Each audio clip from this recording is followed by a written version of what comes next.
Brought to you by NBC bearing, भारताची पहिली bearing उत्पादक। खूप सारी चर्चा झाली आणि भारतीय जनता पार्टीचे वरूनच आदेश आहे की महायुतीमध्ये जे जे घटक होते सगळ्यांना घेऊन चालायचं आहे आणि कशा पद्धतीने सीटाचं वाटप कसे करायचं आहे ते सगळ्यांबद्दल चर्चा होती। आपले पक्षाचे कोण कोण कार्यकर्ता कसे कसे आहे, कसे कसे झाले पाहिजे ठीकठाक, ते सगळ्या गोष्टींवर चर्चा झाली।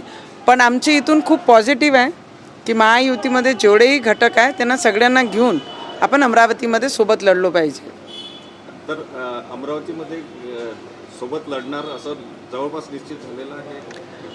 हां, जिथपर्यंत आमचे पक्षाचे आदेश आहे की कॉन्व्हर्सेशन चालू आहे आणि रवीजींसोबत तो ऑलमोस्ट झालेलंच आहे कॉन्व्हर्सेशन। आज उद्यापर्यंत फायनल होईल आणि रवीजींचंच पक्ष आपल्यासोबत राहील। अजूनही आम्ही प्रयत्न करत आहे की जेवढेही बाकीचे घटक पक्ष आहेत तेही सोबत राहिले पाहिजे। ठाकरे बंधूंकडून जे आहे ते राष्ट्रवादीला मुंबईत केवळ ठाकरे बंधूंकडून राष्ट्रवादीला मुंबईत केवळ 16 जागेच्या प्रस्तावाची माहिती जी आहे ते आलेली आहे समोर आणि जयंत पाटील उद्धव ठाकरे यांच्यात बैठकीच्या फॉर्म्युलावर चर्चा होणार आहे। कसं बघताय याकडे आपण? मला असं वाटतं राष्ट्रवादीनी शिवसेनासोबत जाऊच नाही, कारण उद्धव ठाकरेजी ज्या पद्धतीने इलेक्शन लढत आहे, आमच्याच जिल्ह्यामध्ये नगर परिषदमध्ये एक नगर अध्यक्षाची सीट होती अंजनगावची, 450 मतं होते नगर अध्यक्षाची पदाला।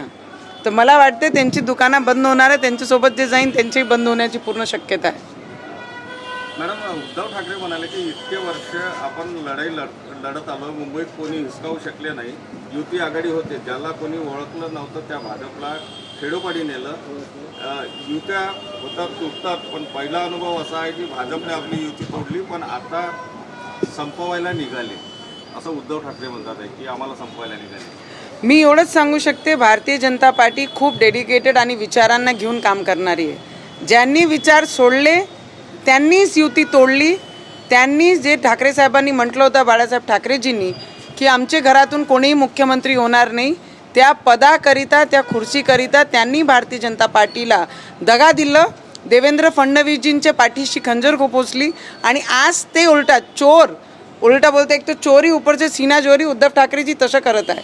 तर हे जे ब्लेम भारतीय जनता पार्टीवर करत आहे, हे सगळी पूर्ण महाराष्ट्राने पूर्ण देशाने तो चित्र पाहिलेला आहे की उद्धव ठाकरेजींनी देवेंद्र फडणवीसजींचे पाठीत खंजर खुपोसली आहे। तर त्याच्यामध्ये कोणीच आता स्पष्टीकरण देऊ नये की तुम्हाला संपवायला निघालेस, तुम्ही स्वतः संपवत आहे, कारण की जे विचारांवर तुम्ही उभे नाही राहत आहे ते विचारांसाठी भारतीय जनता पार्टी काम करत आहे। आणि आदरणीय बाळासाहेब ठाकरेजींनी जे आशीर्वाद दिला त्या आशीर्वादाला घेऊन पुढे चालण्याचं काम देवेंद्र फडणवीसजी करत आहे।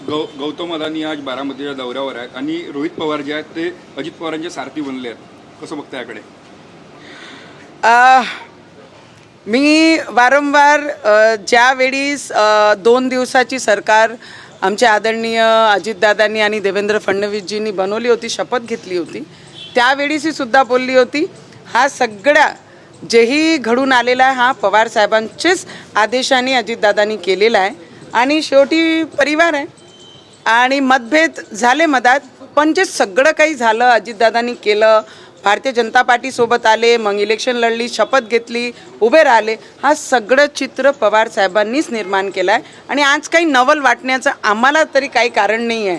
ते सोबत आले तर हे पवार साहेबांचीच इच्छा होती की त्यांनी BJP सोबत गेले पाहिजे आणि आज ते परत अजितदादासोबत येत आहे, तर याच्यामध्ये काही आश्चर्य वाटत नाही आहे। शरद पवार भविष्यात येथील इंडियामध्ये असं वाटतंय? जे चित्र आहे, जे एकमेकाचा चेहरा पाहत नव्हते, मुलगी मुलगा वय सगळं काही बोलत होते, आज एकमेकासोबत लंच डिनर करत आहे, एकमेकासोबत 7 वाजता मीटिंग घेत आहे। तर याच्या मागे अजितदादा तेव्हाही बरोबर होते, तेव्हाही ते चुकले नाही, त्यांनी जे जे शब्द बोलले ते 100% करेक्ट होते, ते आज स्पष्ट पूर्ण महाराष्ट्र पाहत आहे। पुण्यामध्ये निवडून न येणाऱ्या जागा भाजप शिंदे गटाला देत आहे आणि 23 आणि 24 प्रभागामध्ये त्यामुळे धनगेकरांचा मुलगा जो आहे तो अपक्ष लढण्याची तयारी करतो आहे। मी आपल्याला एवढंच बोलू शकते की जेव्हा युतीची बैठक असते आणि वरिष्ठ लोक जे ठरवतात आणि आपले कार्यकर्ता त्यांचे पदं त्यांची सीटं पाहून कार्यकर्त्यांना जे वाटप होते ते मोठे नेत्या ठरवत असतात आणि त्यांनी कशी ठरवली आहे ते तर तेच उत्तर देऊ शकतात।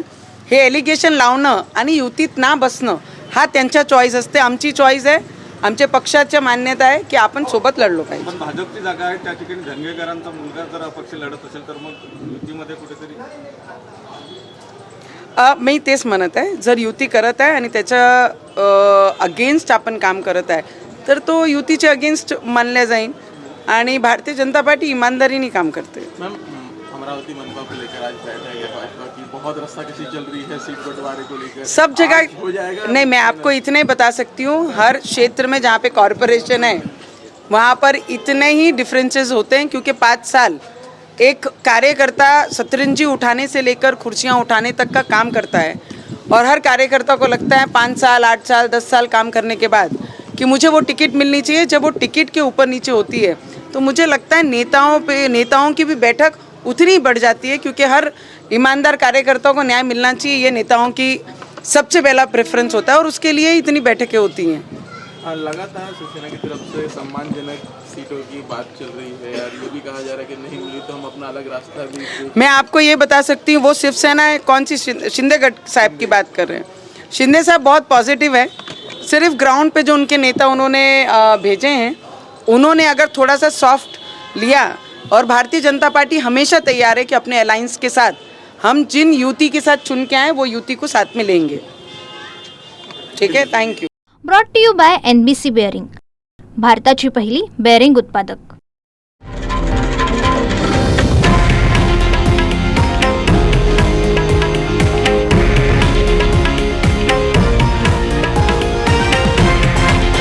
हे आहे देशातील नंबर 1 न्यूज नेटवर्क आणि आपण पाहत आहात TV9 मराठी, एकमेव.